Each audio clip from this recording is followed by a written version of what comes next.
welcome. So we are in technology kind of conundrum here. And so if you got my message that we're starting a bit later this evening, thank you for hanging out. And I want to talk to you about something specific today. You know, as I do these behind the scenes videos, I put a lot of thought into what is really going to be able to benefit what you're watching, what you're listening. And I had a little birdie tell me today, getting messages that people are watching this that I don't even know about, who are liking what we're doing here, liking the videos. So for those of you who do watch it after we go live, thank you. For those who do watch it live, thank you. For those who message me about the content and what we talk about here, I appreciate you for doing so, because I know that so much commands your attention, and for you to take the time out and be a part of what it is to be behind the scenes, to find your passion and monetize it, then that speaks volumes about what you're headed towards and what you're allowing your mind to be influenced with. So that if you want to do something within your life that allows you to pursue your passion and monetize it, then you're definitely in the right place of what we're talking about and the content that we're teaching. So here's what I want to say about tonight. Oh, this is the thing about showing things to you. You see it backwards. So it's what it's supposed to say. I don't know if it's gotten any other way. No, it doesn't. It's supposed to say icebound. And it's this lady right there. Icebound. So this lady, let me give you a bit of a story about her passion.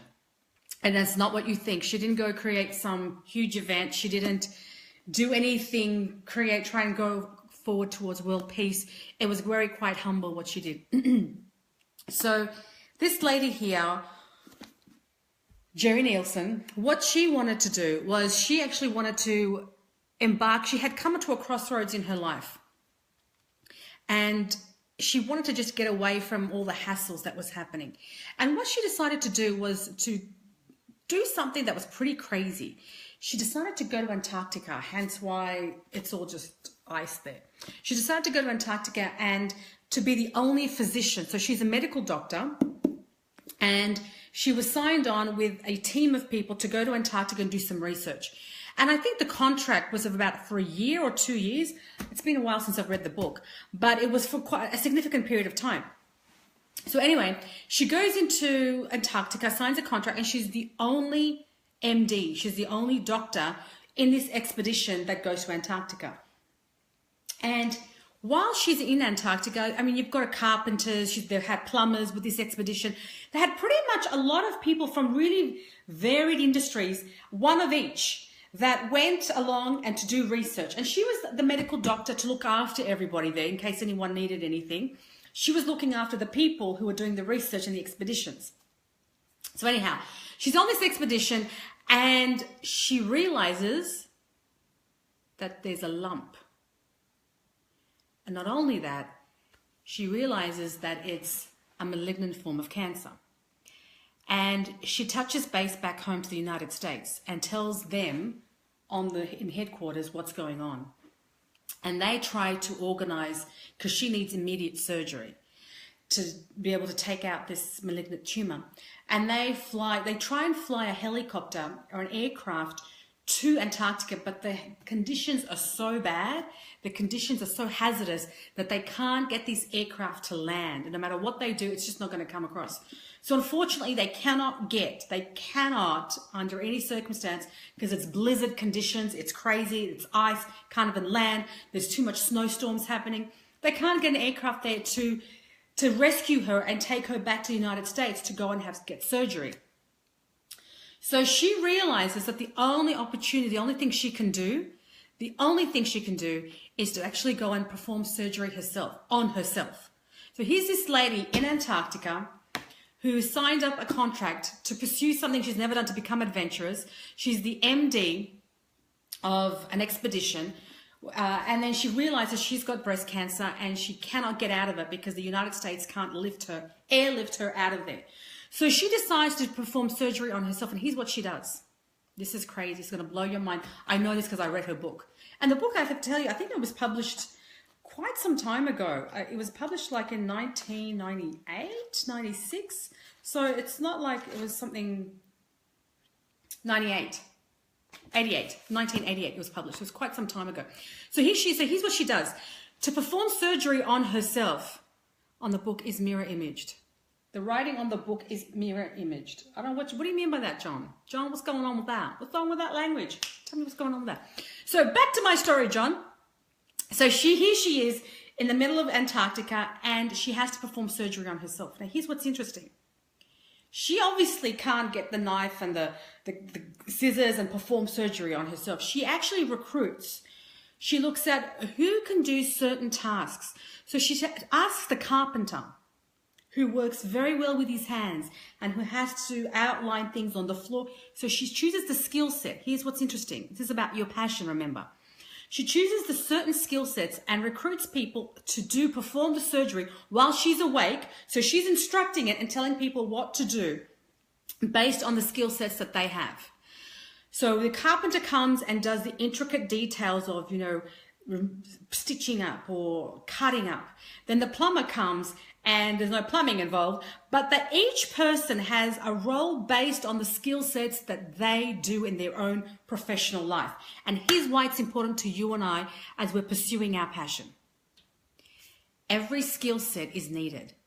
One of Jerry's biggest ahas after writing this book and after being on the Oprah Winfrey Show and telling her story was the fact that she said that everyone in the world, no matter what it is that you're good at, whether it's carpentry, whether it's plumbing, whether it's being a doctor, whatever it is, every one of those professions are needed in the world. Because if those professions weren't needed, she would not be able to have performed the surgery, which was able to get the tumor out of her. She was awake, she was instructing it, and yet these people around her, who she handpicked and hand recruited based on the skill sets that they were able to do in their own professional life.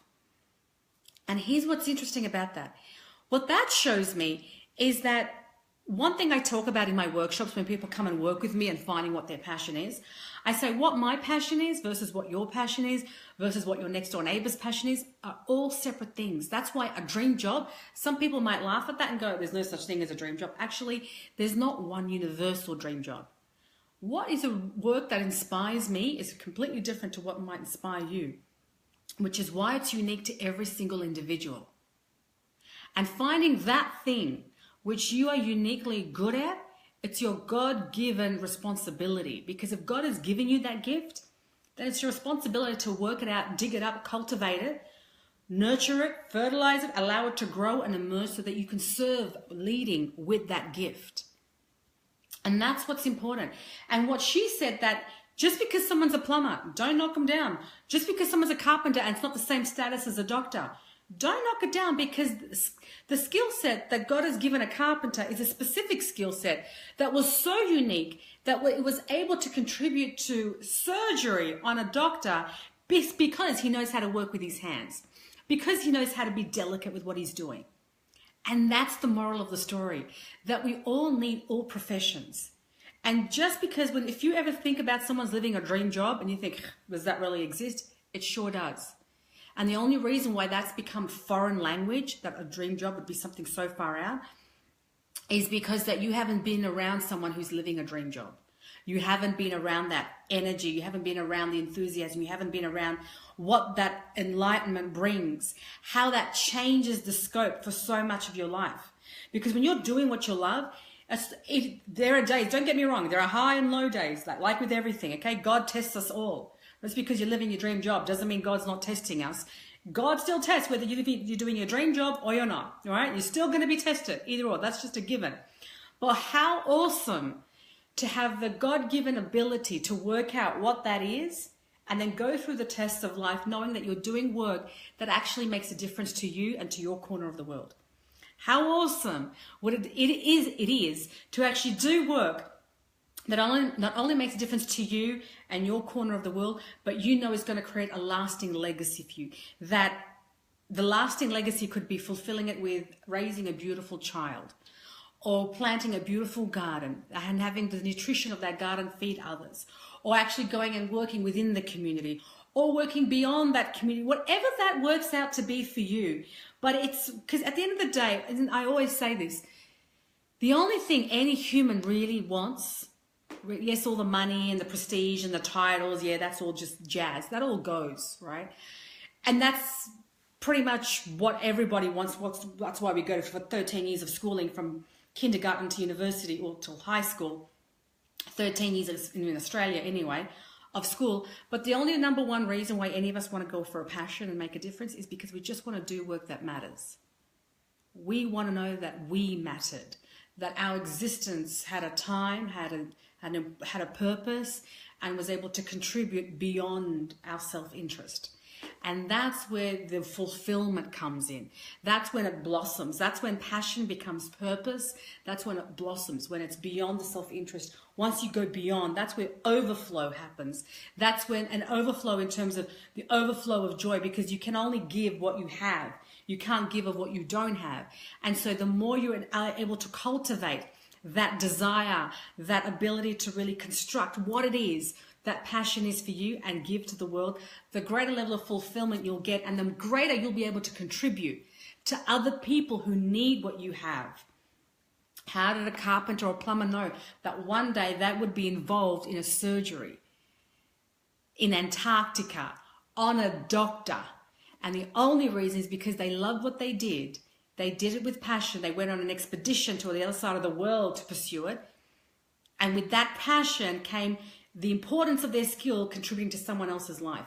And that's what I was at Floriade last night. If you watched my video from yesterday, it was just a architect, a landscape architect who had this vision of putting together this flower festival so that people could come and enjoy his passion of having flower beds, and a situation where people could just come in and take joy and fulfillment in watching God's given gifts of nature bloom.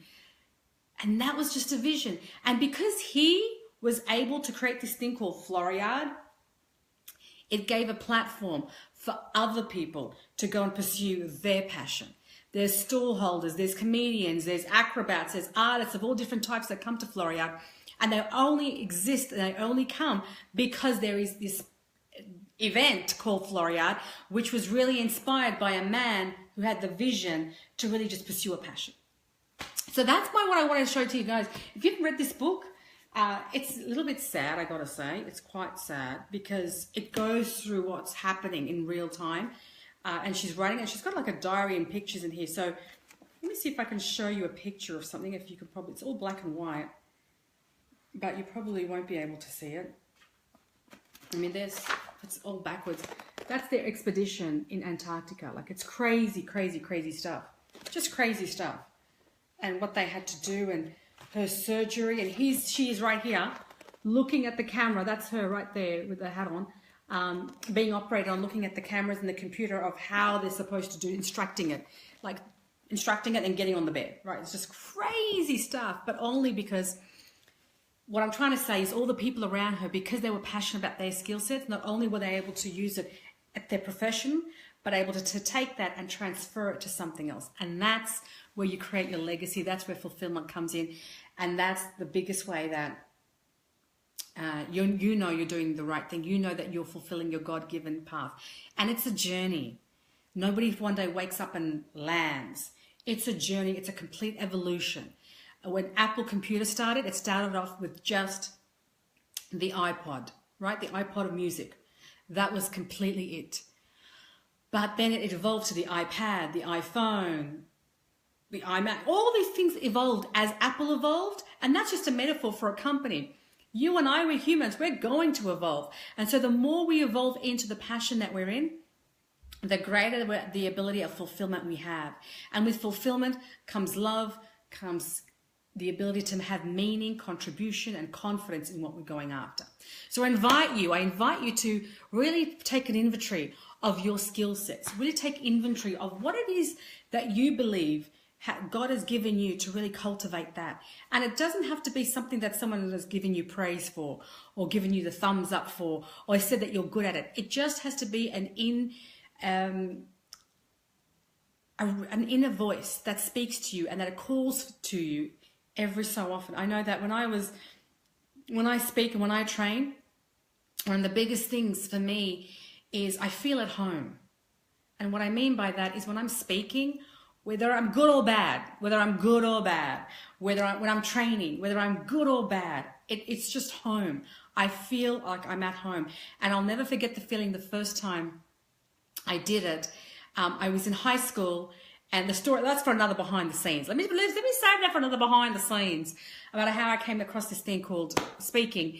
But it was a crazy time. It was high school, and I failed miserably. Like, I'm talking, I spoke, and I couldn't muster a sentence out of my vocal cords. I couldn't get it out of me. But even though I did so badly, what I took away from that moment was I thought to myself, you know, I really enjoy this, even though I was really bad at it. And that's how you know there's an inkling, there's a thought, there's a feeling. And if you feel that you just can't even get to that feeling of what inspires me, what lights me up, what really brings me to life, then my invitation is to message me. Message me, and I can show you how to find that within you. Because I've created a process that teaches people how to do that.